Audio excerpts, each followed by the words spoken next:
Bienvenue à la 15e leçon du cours d'algèbre linéaire. Notre 15e leçon est intitulée « Produit scalaire ». Le sommaire. Premier paragraphe, produit scalaire. Deuxième paragraphe, normes et distances. Troisième paragraphe, base orthonormée. Quatrième paragraphe, procédé d'orthonormalisation de Gram-Schmidt. Produit scalaire. Dans ce paragraphe, on va donner la définition et quelques propriétés du produit scalaire. Tout d'abord, un produit scalaire n'est défini que sur un espace vectoriel qui est sur R. Donc, un produit scalaire ne peut se définir que si l'espace vectoriel est un espace vectoriel à scalaire réel. Alors, définition. Soit V un R espace vectoriel, c'est-à-dire un espace vectoriel sur R. Alors, un produit scalaire sur V est une application qui est notée comme ça, crochet, virgule, crochet, qui va de V croix V dans R, qui est un couple de vecteurs UV, associe son image qui est notée UV entre crochets, qui doit vérifiant, la linéarité, c'est-à-dire il y a la linéarité par rapport à la première variable, autrement dit, U plus U', V, c'est U, virgule, V plus U', virgule, V, et aussi que lambda UV, c'est lambda UV. Autrement dit qu'il y a la linéarité par rapport à la première variable, la linéarité de la somme, et puis la linéarité de la multiplication par un scalaire. Aussi, la deuxième propriété, c'est que le produit scalaire UV est égal à VU. Le crochet UV égale au crochet VU, quel que soit U et V dans V. Et aussi, troisième propriété qui est dite positive, ça veut dire que U, crochet U, est toujours positif ou nul, quel que soit U dans V. Et autre chose, c'est que si U égale à 0, ça ne peut être vrai que si U égale à 0. Autrement dit, on a l'implication U, crochet U égale à 0, implique U égale à 0.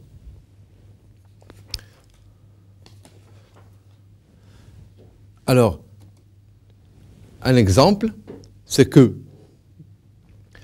sur R2, si je prends le crochet défini de la manière suivante, x1, y1, x2, y2 égale x1, x2, c'est-à-dire première composante du premier vecteur fois la première composante du deuxième vecteur, x1, x2 plus y1, y2, alors cette application est bien un produit scalaire sur R2.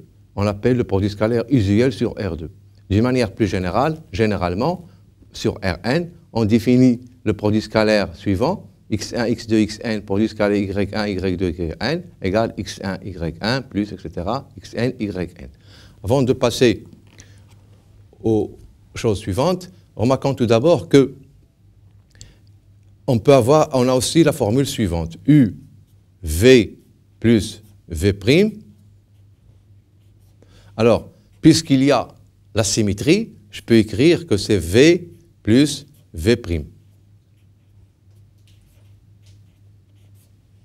Et maintenant, j'utilise la linéarité, c'est-à-dire le premier point.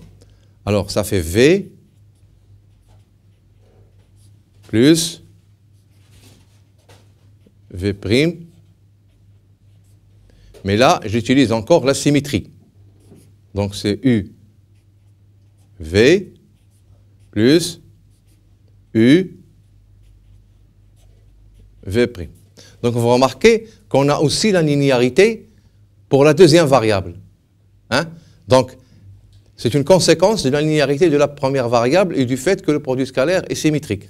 Aussi, on a une autre propriété, c'est que pour u et v, élément de v, et pour lambda, un scalaire, u lambda v, c'est lambda v u. Donc, on peut faire sortir le lambda, donc c'est v, et donc c'est lambda. Donc finalement, on a la linéarité pour le scalaire lambda en deuxième variable. Bien.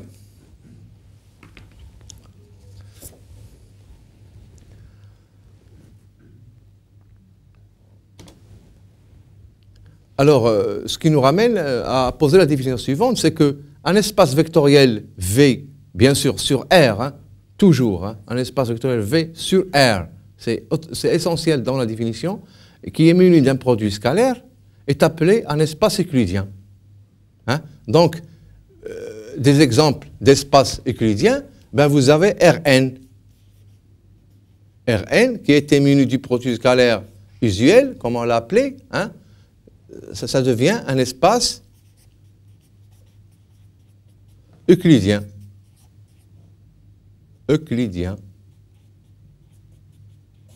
Donc, notre espace euclidien Rn, c'est l'espace euclidien par excellence, c'est un espace vectoriel de dimension n sur R, donc il est muni du produit scalaire usuel, qui en fait un espace euclidien. Et c'est l'exemple sur lequel on travaille toujours. Soit on travaille dans le plan euclidien, qui est R2, hein, soit dans l'espace euclidien, qui est R3, et en général, ce sont les deux espaces qui sont utilisés dans la vie. Bien, alors,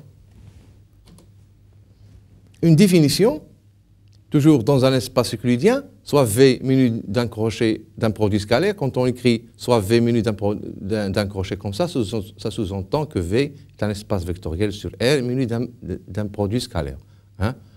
Toujours quand on écrit comme ça signifie que V, ici, est un espace euclidien et que le produit scalaire est noté crochet comme ça. Alors, deux éléments U et V de grand V seront dits orthogonaux si U scalaire V égale à 0, tout simplement. Si U scalaire V était nul, alors on dira que les vecteurs U et V sont orthogonaux. Orthogonaux, on va voir par la suite pourquoi on choisit ce mot orthogonal comme ça. Hein, pourquoi on dit orthogonaux. Et puis aussi, on dira qu'un système de vecteurs U1, U2, UP de V est dit orthogonal si UI, UJ, le produit scalaire de UI, UJ est nul à chaque fois que U est différent de J.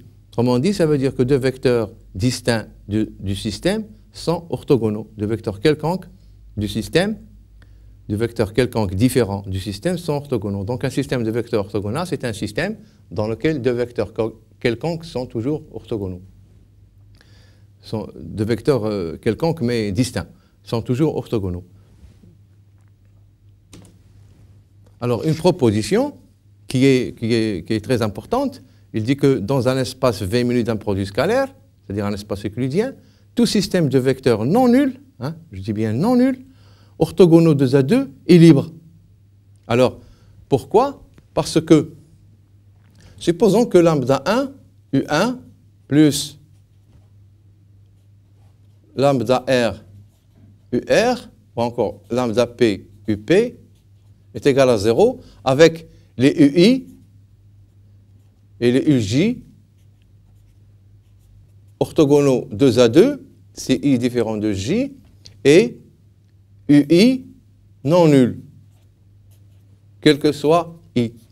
Alors, si on a une combinaison linéaire nulle, lambda 1, U1 plus lambda 2, U2 plus lambda P, UP égale à 0, il s'agira de montrer que lambda 1 égale lambda 2 égale lambda P égale à 0.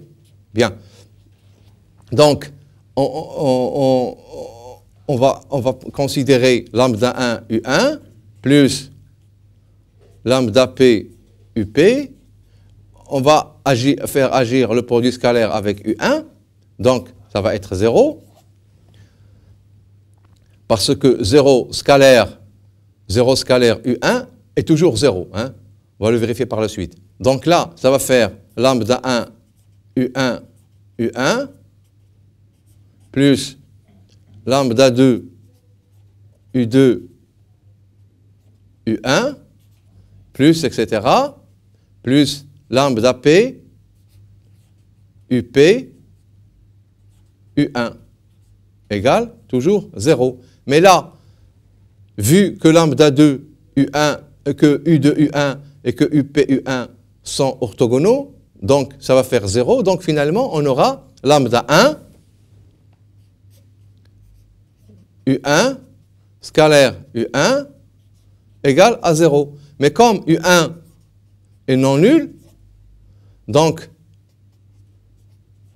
U1 en scalaire, c'est non nul, donc finalement, lambda 1 égale à 0. Et de proche en proche, on montre que lambda 2 aussi égale à 0 et que lambda p aussi égale à 0. Donc finalement, on a montré notre proposition, à savoir que dans un espace euclidien, tout système de vecteurs non nuls, orthogonaux 2 à 2, est libre.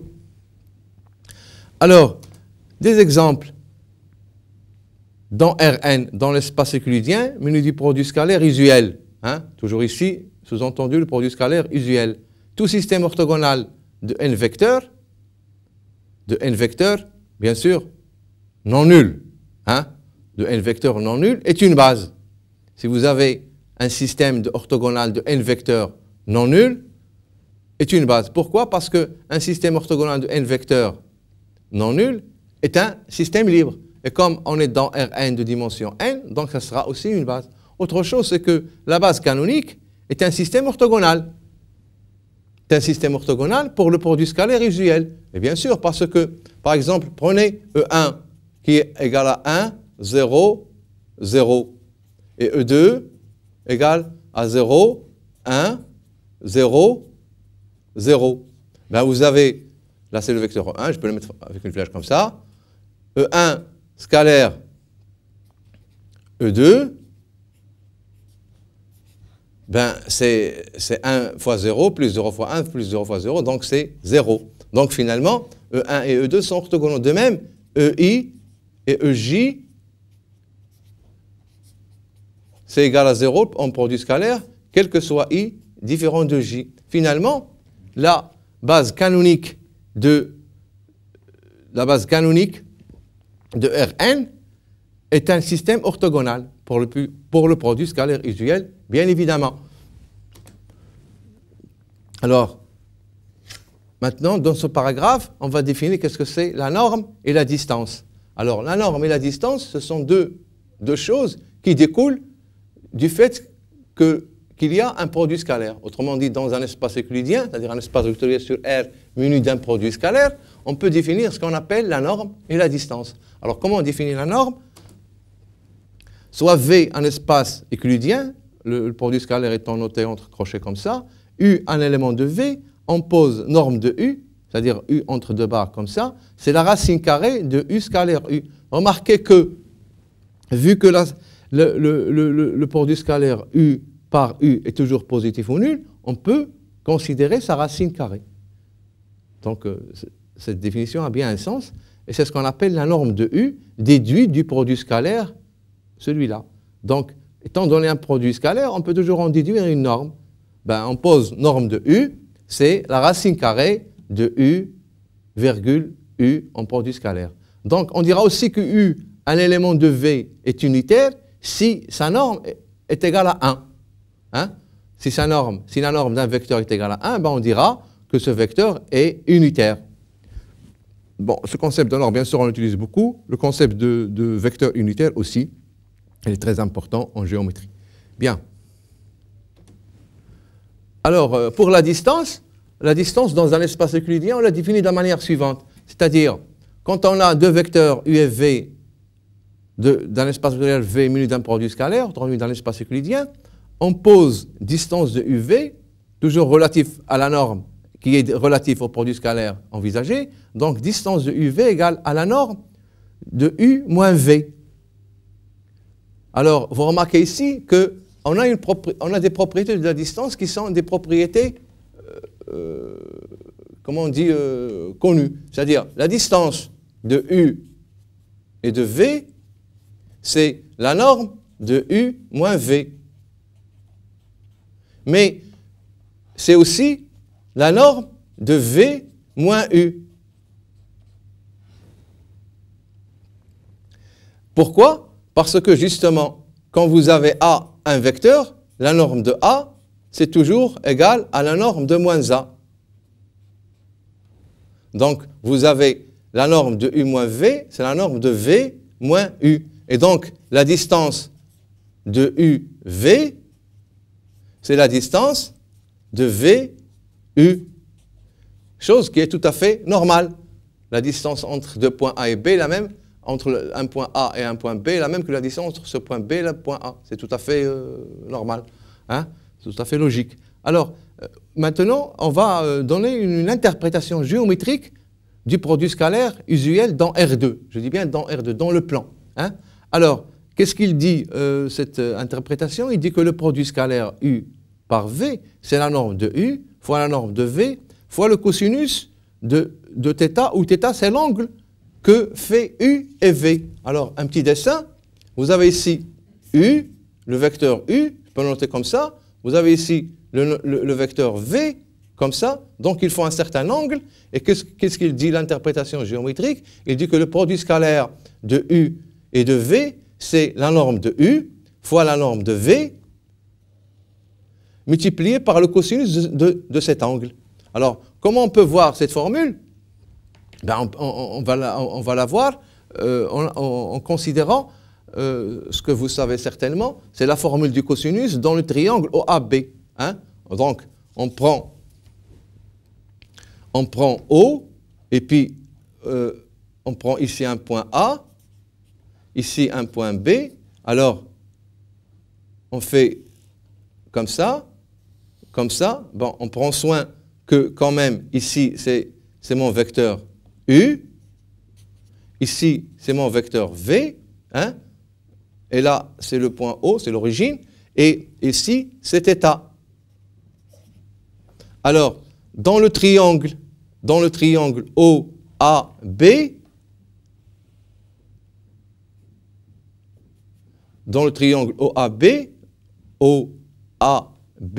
je peux appliquer la formule suivante. On a la formule qui dit que AB en norme au carré, c'est-à-dire la distance au carré, égale à la distance de OA au carré, plus la distance de OB au carré, moins 2 fois la distance OA fois la distance OB. Hein? Cette formule-là, c'est la formule du cosinus dans le triangle OAB, que vous connaissez certainement. C'est-à-dire, c'est AB au carré est égal à OA au carré plus OB au carré, moins 2 fois OA fois OB fois le cosinus de θ. θ, c'est l'angle que fait OB avec OA. Alors, en l'interprétant avec du fait que B a pour composante x2, y2, et que A a pour composante x1, x2, et B a pour composante x2, y2, on a cette formule-là. C'est-à-dire, on a ça égale x2 moins x1 au carré, plus y2 moins y1 au carré. OA, c'est x1 au carré plus y1 au carré. x2, c'est x2 au carré plus y2 au carré.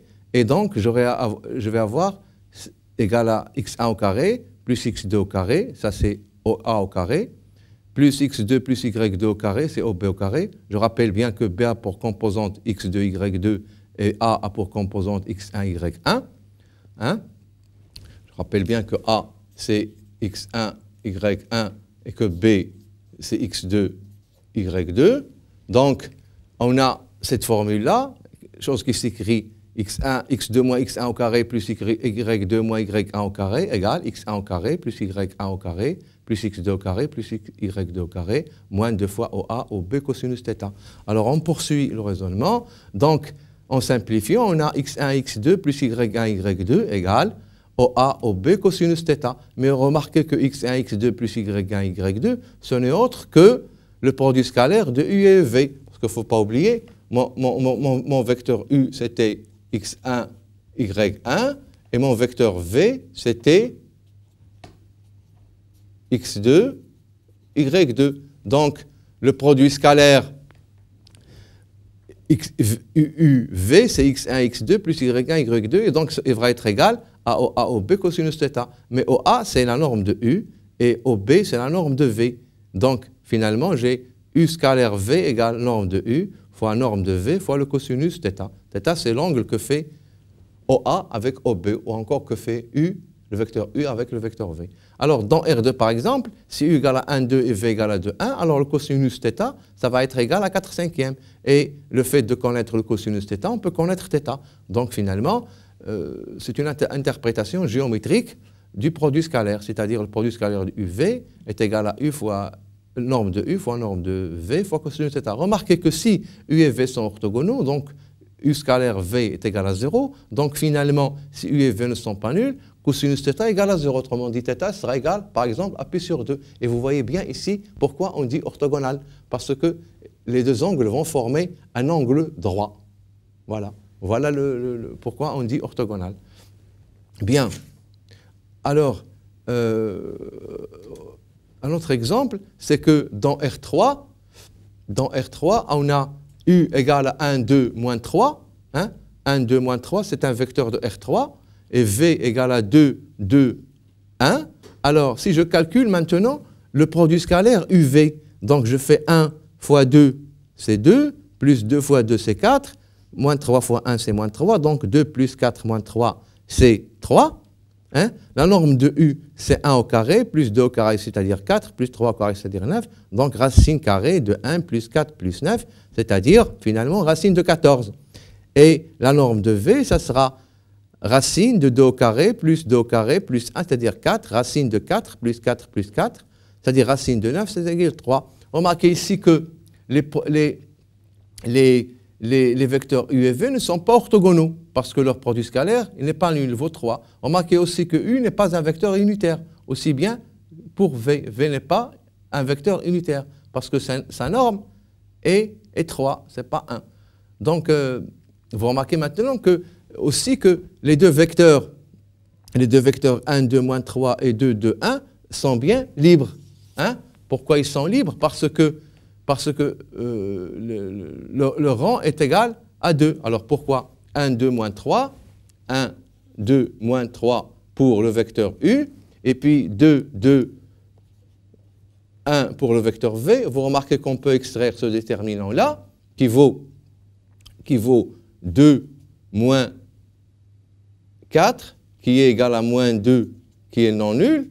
Donc, le système U et V est libre. Par contre, U et V ne sont pas orthogonaux, hein, parce que leur produit scalaire, il vaut 3. Donc, vous avez une chose qui est vraie dans un sens, deux vecteurs orthogonaux non nuls forment toujours un système libre, mais il se peut très bien qu'un système soit libre sans que les vecteurs composant ce système ne soient orthogonaux 2 à 2. On a ici un exemple dans ce sujet. Bien, alors, un autre exemple, c'est que si vous avez dans R3 les vecteurs U égale à cosinus θ, sinus θ, avec θ1 réel, et V égale moins sinus θ, cosinus θ, si vous calculez le produit scalaire de U et V, alors vous aurez cosinus θ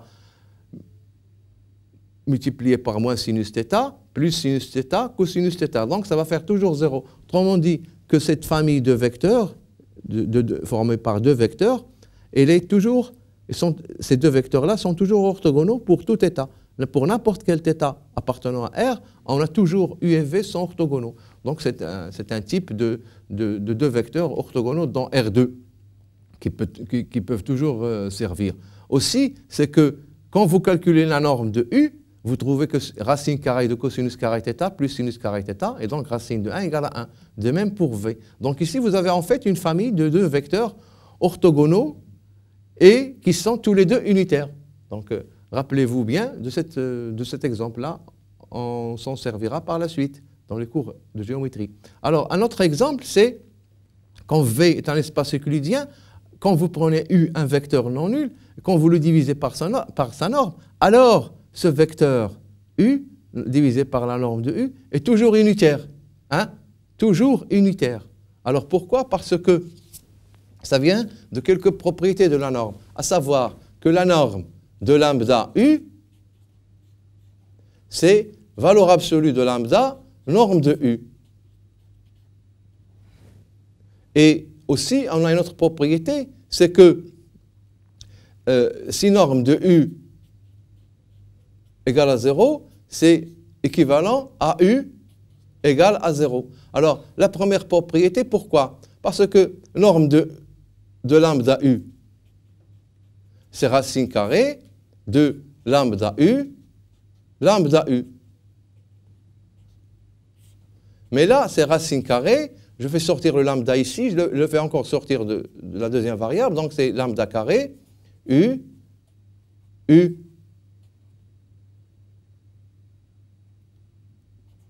Mais là, je peux écrire ces valeurs absolues de lambda en la faisant sortir, et racine carrée de U scalaire U. Donc finalement, ces valeurs absolues de lambda, norme de U.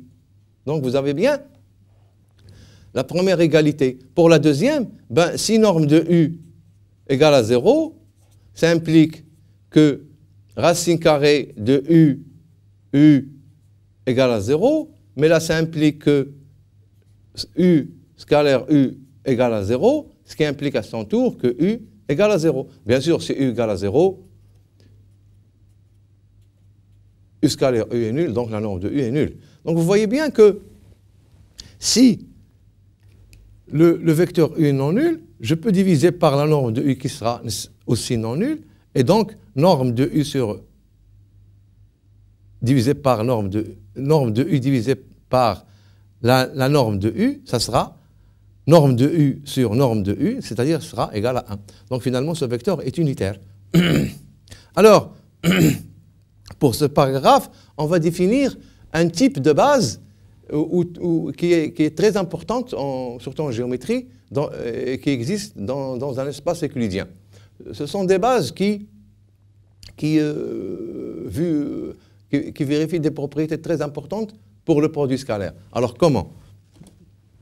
Alors définition, un système U1, U2, UP est dit orthonormé si les vecteurs sont 2 à 2 orthogonaux, donc c'est un système orthogonal, et aussi, condition importante, c'est que tous les termes, tous les vecteurs sont unitaires. Autrement dit, norme de U égale à 1, quel que soit I.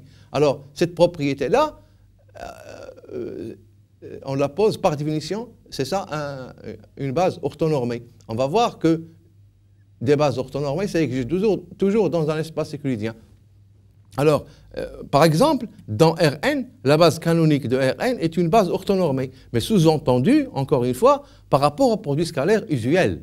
Hein? Ici, quand on dit le concept de base orthonormée, un système est dit orthonormé si U1, UN, et si les vecteurs sont orthogonaux 2 à 2 et si chaque vecteur est unitaire, ce concept-là est défini par rapport à un certain produit scalaire. Mais dans Rn, on considère le produit scalaire usuel. Et la base canonique est une base orthonormée. Autrement dit, c'est un système orthonormé. Quand la base est dite orthonormée, si le système qu'elle forme est un système orthonormé. On dit, comme ça au féminin, base orthonormée. Donc, la base canonique de Rn est une base orthonormée. Donc, notre produit scalaire usuel qu'on a défini dans Rn, il est très simple à calculer en général. Hein, vous voyez comment il est défini. Il suffit de multiplier les composantes une à une. Chaque composante du même rang, il faut multiplier les deux composantes de chaque rang et faire la somme. Et donc, pour ce produit scalaire-là qui est usuel, dans Rn, la base orthonormée est une base orthonormée. La base canonique est une base orthonormée. Donc, c'est quelque chose de très important. Alors, donnons-nous tout de suite un exemple. Je prends U égale racine de 2 sur 2, virgule racine de 2 sur 2. Donc c'est un vecteur de R2 et V égale moins racine de 2 sur 2 et racine de 2 sur 2. On a bien U, norme de U égale norme de V égale à 1 et U et V sont orthogonaux. Donc, puisque U et V sont orthogonaux, U et V c'est une base, et puisque les deux vecteurs sont orthonormés, donc c'est une base orthonormée de R2. Donc voilà un autre exemple de base orthonormée pour le produit scalaire usuel de R2. Donc ça voudra dire qu'il n'existe pas une unique base orthonormée dans un espace euclidien. Il en existe beaucoup, hein, plusieurs même, une infinité même. Et justement, ce choix cette possibilité de pouvoir choisir d'autres bases orthonormées, on choisit celle qui nous est le plus pratique. Donc, il s'agira toujours, surtout en géométrie, de trouver la bonne base orthonormée qui marche. Et c'est toujours le problème en général de géométrie, toujours se réduit à la recherche de la base orthonormée convenable. Bien. Alors, on terminera cette leçon par un procédé d'orthonormalisation de Schmidt. Alors pourquoi procédé? Parce que, comme je l'ai dit, quand on est dans un espace euclidien, par exemple dans Rn, on a la base canonique qui est orthonormée. Mais supposez vous avez une autre base qui n'est pas orthonormée, soit parce que les vecteurs ne sont pas unitaires tous, soit parce que les vecteurs ne sont pas tous 2 à 2 orthogonaux. Donc, mais quand même, on aimerait trouver une base orthonormée qui ne s'éloigne pas trop de, de la base qu'on s'est donnée au départ et que cette deuxième base soit quand même orthonormée. C'est-à-dire, le procédé permet de trouver à partir d'une base de Rn une autre base orthonormée, mais quand même qui est donnée par les hypothèses de la première base. Autrement dit, qui n'émane pas de rien, mais qui émane, je dis bien émane de la base prise au départ. C'est le procédé d'orthonormalisation de Gram-Schmidt. Alors pourquoi d'orthonormalisation? Parce qu'il permet de rendre un système qui était juste une base, mais de le rendre orthonormé en changeant un peu les vecteurs et de donner un autre système qui est orthonormé, qui est unique dans un sens, et qui permet de manipuler la base orthonormée. Ce n'est pas tout à fait la base prise au départ, initiale, mais quand même c'est une base qui vient de la base initiale, mais qui est surtout orthonormée. Alors, ce procédé comment? Alors, soit V, un espace euclidien. Donc, je me situe dans un espace euclidien de dimension n. Et U1, U2, Un, une base de V. Donc, le système, on définit le système W1, Wn, on le définit de la manière suivante. On le définit par récurrent, c'est-à-dire on définit tout d'abord W1, puis on définit W2 à partir de W1, et bien sûr à partir de la base U1, U2, Un, qui est donnée, hein, c'est une donne. Donc on définit aussi W3 à partir de W1, W2, et à partir de U1, U2 aussi, etc., etc. Alors comment? Alors tout d'abord, W1, on ne fait pas grand-chose, il suffit de prendre U1 et de le diviser par sa norme. Donc W1 sera un vecteur normé. Voilà. Premier vecteur qu'on calcule, on prend U1, on divise par la norme, par sa norme, donc on a un vecteur W1 qui est unitaire, qui est de norme 1. Le deuxième vecteur W2, qu'est-ce qu'on fait? On fait U2 moins produit scalaire de U2 avec W1 multiplié par W1, donc tout ce qui se fait là, c'est à partir de W1 qui est déjà connu. Hein. Vous voyez bien que c'est bien, la méthode récurrente marche très bien dans ce cas-là. Donc, on fait U2 moins produit scalaire de U2 W1 fois W1. Donc, on a un vecteur et on divise bien sûr par sa norme. Bon, pourquoi on divise par sa norme? Pour le rendre unitaire. Hein. Si on s'est contenté simplement de ce vecteur, si on avait dit W2, bien sûr avec flèche, bon, maintenant on est habitué, on peut ne pas mettre de flèche. Donc W2, si on avait dit justement simplement U2 moins U2 W1 fois W1, il ne serait pas nécessairement norme unitaire. Donc on divise par la norme. Donc on a construit W1, on a construit W2, maintenant W3, bon, on prend U3 qui est donné dès le départ, moins U3 W1 fois W1, moins U3, toujours U3, W2 scalaire W2 fois W2. Et on divise par la norme de ce vecteur-là pour le rendre unitaire. Donc, on a construit W3. Et ainsi de suite, on construit Wn-1 et on construit Wn. Alors, Wn, ça sera Un moins Un W1, W1 plus, etc., moins Un qui est connu, Wn-1 qui est maintenant connu, c'est juste l'étape précédente, qui multiplie Wn-1 et on divise par la norme de ce vecteur pour le rendre unitaire. Alors, qu'est-ce qu'il dit le théorème? Le procédé, il dit que W1, W2, Wn, qui est construit d'une manière récurrente, telle que je l'ai dit maintenant, est un système orthonormé de n vecteurs de V. Donc, puisque c'est un système orthonormé de n vecteurs de V, donc c'est un système libre de n vecteurs, donc c'est une base. Et c'est une base, bien sûr, orthonormée, parce que le système est orthonormé. Donc voilà le procédé. Le procédé, c'est un procédé qui est une manière de calculer, d'avoir un système orthonormé à partir d'une base qui ne l'est pas nécessairement. Donc c'est ça le processus de Gram-Schmidt. Alors pourquoi on dit Gram-Schmidt? Parce que ce sont les deux mathématiciens, Gram et Schmidt, qui l'ont trouvé peut-être chacun dans son coin, mais d'une manière indépendante. C'est pour ça que le procédé a pris le nom des deux mathématiciens. Donc voilà pour, pardon, pour ce procédé. Alors on donnera un exemple tout de suite. Alors notre exemple, voilà, dans R3, je considère les vecteurs U1 égale à 1, 2, 2, U2 égale à 0, 1, 2, et U3 égale à 1, 1, 1. On vérifie bien que U1, U2, U3 est une base. Hein?